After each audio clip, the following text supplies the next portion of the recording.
Welcome students to support tutorial number 7. We're going to take a look at the theory of the firm.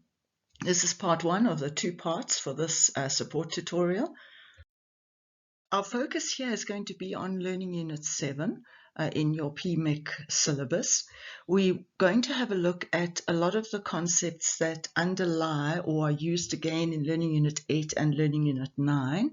Just be aware of that so that when you are studying these, you realize that they may not seem so significant in this particular chapter, and you might even think, what's the point of them actually? But they will be useful for you when you are studying your different market structures. All right. So we'll start off with investigating revenue, production, and cost concepts in a firm. We'll then have a look at how to calculate these different concepts. You've got quite a few different ones in revenue, and then in production, and then in costs as well. We need to be able to understand the relationships between these different concepts, and then we also have to, really important for economics, is differentiate between fixed and variable, both inputs and costs. As I said to you earlier, it is known as the theory of the firm because it does look at how firms behave, or how economics considers that firms behave, and it's kind of the theory that underlies that supply curve that you've learnt about. We say in economics that the primary goal of firms is to maximize profits. You may not have realized, but the primary goal of consumers, that is what underlies demand, is to maximize satisfaction. The satisfaction that you obtain from the goods and services that you consume. Whereas for the firm, it's to maximize profits from the goods and services that they produce. The information that you need to work out a profit, you need to know how much you can sell. In other words, what is your output, what are your sales, or sell or produce, depending upon what sort of firm you're looking at. Then you need to know what is your revenue. In other words, how much money do you receive from all of these sales that you make? And then you need to know what are the costs. How much does it cost you to produce those particular goods or services? Once you know all of that information, you're able to work out your profit. Profit in economic terms, or in the syllabus that you're studying, is known as revenue minus costs. More specifically, we're going to teach you TR minus TC, which is total revenue minus total costs. There'll be lots of formulae, lots of abbreviations that you're going to learn during this particular learning unit. A key difference that you have to pick up at this point is the difference between the approach of accounting to profits and economics to these profits. You'll notice here that there's, in the accounting side, accounting profits, and we've got explicit costs. So we've got total revenue minus explicit costs will leave me with my accounting profit. If we go to the economic side, we've still got total revenue, but here we've got implicit and explicit costs. So now what is the difference between these? Well, first of all, the difference between accounting and economics is the fact that economics includes implicit costs, whereas accounting does not. Let's go and take a look at what is implicit costs, what are explicit. So looking first at explicit, these are expenses. You've got to know them in accounting, and if you've got any real life experience in the working world, you will know that there's costs involved, and these are explicit costs, generally known as expenses. They are monetary payments, payment for machinery, rent, electricity, water, petrol, tea, coffee, whatever it is, entertainment, whatever it is that you as a business are paying for. These will be your explicit costs. So then what are implicit costs? Well, these are opportunity costs, which explicit costs are as well, incidentally. But implicit costs are opportunity costs that you're not necessarily going to pay out in money terms. So, for example, if you decide to start your own business and you then say, okay, well, I won't pay myself a salary for the first few months. You, from an accounting perspective, would not include that in your costs. But from an economics perspective, they say you must include it in your costs, because that is the only way that you can get a true picture of what sort of profit you're able to make. So with economics, our costs are made up of both explicit and implicit. whereas in accounting, they will just look at explicit costs. That brings us to the formulas. So first of all, your formula for profit is total revenue minus total cost.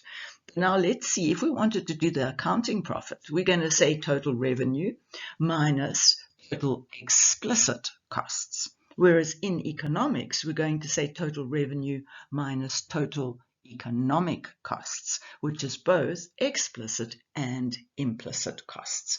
Now, I haven't done an actual example in this particular tutorial.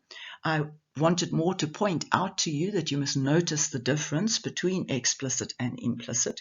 Please make sure that you practice at least one or two of the examples that either your lecturer has given to you, or you can find in the textbook, or you can find in the workbook. I think there is one in the workbook which will give you a little bit of insight into how to apply this information in an actual question. Your revenue concepts, remember, we said we've got to look at production, we've got to look at revenue, and we've got to look at costs. So now we're starting off with looking at revenue. Now, you must be able to describe each of these in theoretical terms. So could you tell me what is total revenue? Make sure, if you can't, as you sit now looking or listening to this, please make sure you go to your textbook and can describe what do we mean by total revenue. Obviously, when it comes to calculating total revenue, this is how you would calculate it. It is simply price times quantity. In other words, the price of the product you are selling times the number of units that you sell. If you sell 25 units that cost 10 Rand each, you'll get 25 times 10. Kind of obvious. If you were running your business, I think you would get that. Then we go to average revenue. Simple, like you've always calculated averages. We take the total and we divide it by the quantity. Simple, straightforward, nothing tricky there at all. The one that is likely to give you a bit of trouble is your marginal. Remember, your marginal is your addition to total revenue when you sell one more unit. And that is calculated by taking delta TR, that is the change in total revenue, divided by the change in quantity. Delta TR over delta Q. Let's take a look. Here's a table which I'd like you to try and complete. Use those formulas to calculate total revenue, average revenue, and marginal revenue. I would suggest that at this point you pause, because I'm going to move on to the solution slide. Have a bash, ladies and gents. It's really important to try, even if you get them all wrong or you feel a little bit like disoriented. Oh, I don't really know what I'm doing. You might want to go back one slide, write down your formulas, or make sure you've got your textbook with the formulas in front of you, and then go in and try these calculations. Going on to the solution page. Here we have our solution. Total revenue, simply P times Q. Remember, this is your Q here, so your units or production will be your quantity. So quantity times price, or price times quantity, will give you your total revenue. Very straightforward. There shouldn't be any problems calculating total revenue. Your average revenue, simply apply the formula. What you will notice is your average revenue will be the same as your price. You need to work that out. It still needs to be calculated. You still need to know how to calculate your average revenue, and you must be able to show the formula. And if you are asked this question in the exams, if it's not in a multiple choice format, you need to show your calculations, all right? And the one that, as I said to you, you're probably likely to have a bit of trouble with is your MR. That is your change in total revenue divided by your change in quantity. So let's quickly go and have a look. For example, if we moved from 0 to 1, the change in Q would be 1. From 1 to 2, by how much did it change? By 1. From 2 to 3, by how much did Q change? By 1. Now, in this particular case, you'll see that it is 1 all the way through, but it does not have to be. So really important that you do know the formula and you always check your quantities. Once we know what our quantity changes are, we can go to total revenue. 0 to 18 is 18. 18 divided by 1 is 18. 18 to 30 is 12. 12 divided by 1 is 12.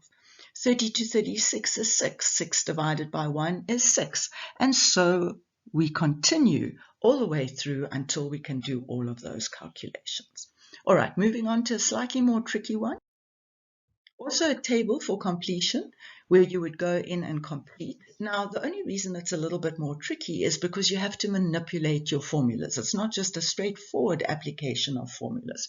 I suggest that you pause now, have a bash at it, and then check your solutions. Moving on to the solution. There we have it. All right, once you can do all of those, ladies and gents, you're good to go on to the next really, really important concept. That is production, the production function.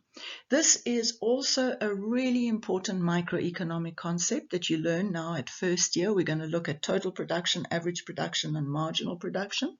But what I'm going to do now is I'm going to stop here, and we will pick it up from this point in part 2.